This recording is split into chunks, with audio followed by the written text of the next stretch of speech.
Miami's cocaine queen, the Griselda Blanco story. Griselda Blanco is a vicious, ambitious, and ingenious cocaine dealer.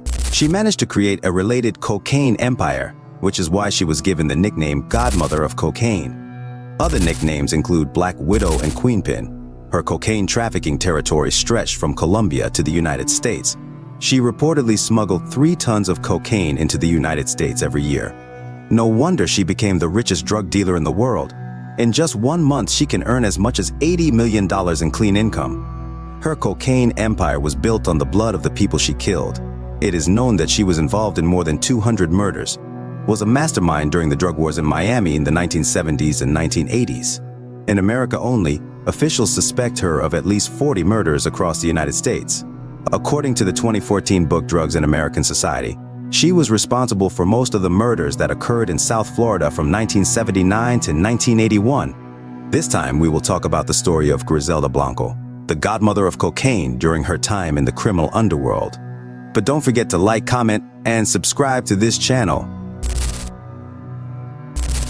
Griselda Blanco Restrepo was born on February 15, 1943. Her place of birth is still debated. Some say she was born in Santa Marta, Colombia, the region where Blanco was baptized. Others say she was born in Cartagena, Colombia. At the age of 3, Blanco's family moved to Medellin, Colombia. Time magazine labeled Medellin the most dangerous city on earth, and it was here that Blanco was introduced to the world of crime. At the age of 5, Colombia faced a period of mass violence and instability that began on April 9, 1948. This period was triggered by the assassination of popular politician Jorge Eliezer in the streets of Bogota. 200,000 people died during La Violencia. Blanco not only grew up amidst crime, but also poverty. She started committing crimes at the age of 11. Blanco was involved in the kidnapping of a 10-year-old boy from a wealthy family living in Medellin. When the boy's family refused to pay the ransom, Blanco shot him with her own gun. He also went around as a pickpocket, money counterfeiter, and prostitute.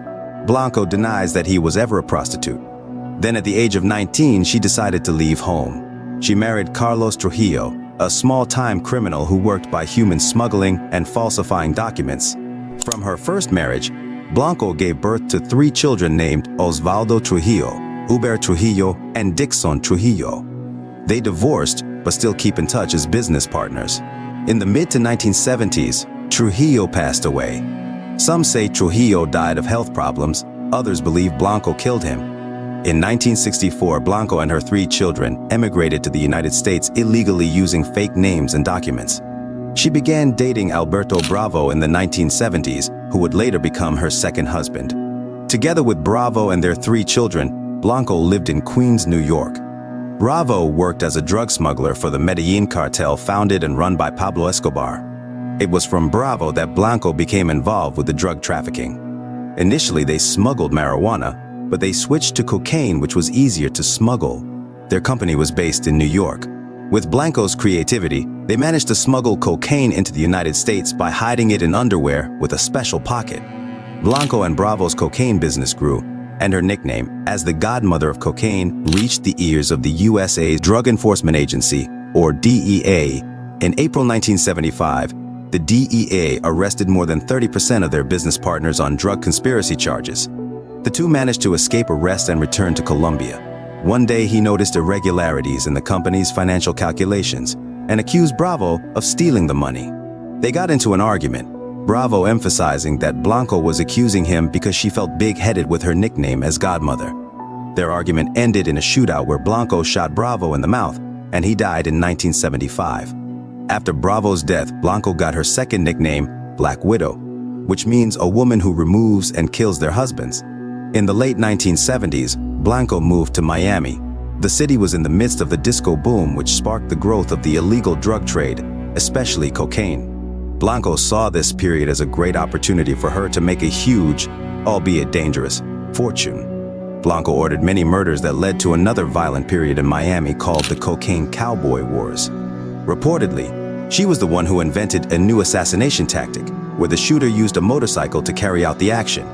Blanco not only killed her business competitors, she also killed people who owed or collected debts from her, and people who demeaned and insulted her.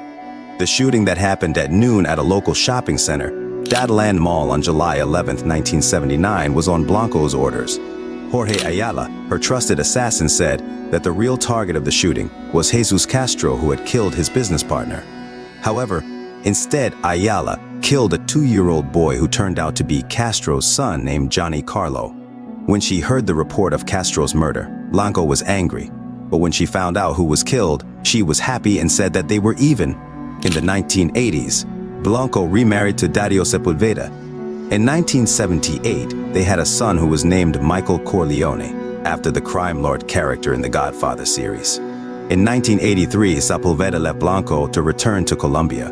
He kidnapped Michael because they had a fight over custody. Sepulveda died in front of Michael, who was 5 years old at the time, on Blanco's orders so that his son could be back with her. Of his 4 children, only Michael survived. Her 3 sons, sons of Trujillo, were killed by Blanco's enemies. Michael once described his mother as stern and strict but loving. He called her Carinosa, a nickname for loved ones. Blanco enjoyed a luxurious lifestyle and hedonistic parties. At the height of Blanco's income of around $2.6 million a day, the 3 older sons drove sports cars such as Ferrari, Lamborghini, and Maserati. The cars were customized for their height. Not only traveling by car, Blanco and her children also often used private jets. When traveling to mansions in Palm Island and Key Biscayne, she used a car with a fully armed vehicle to protect her and her family from business competitors. For Michael's 6th birthday in 1985, Blanco chartered a luxury yacht with a mini zoo on board. In 1984, Blanco moved to California as she feared the threat of her enemies and arrest on drug charges. Although she had already left Miami, her shadow was still felt throughout the city.